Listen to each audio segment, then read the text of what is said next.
இப்போ நார்மலா பார்க்குற மக்கள் பார்க்குற ஜோசியம், ஜாதகத்துக்கும் இந்த டாரோ ரீடிங்க்கும் உள்ள வித்தியாசம் என்ன மேம்?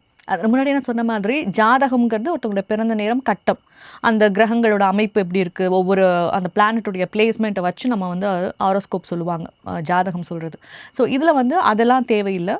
ஜஸ்ட் நீங்கள் கேட்குற கேள்விக்கு நாங்கள் கார்ட்ஸ் போடுவோம். அந்த டாரோ ரீடிங்கில் வர ஆன்சர், அந்த கார்டோட மீனிங் தான் அவங்க கேட்குற கேள்விக்கு பதிலாக இருக்கும் எல்லா விஷயத்துக்குமே.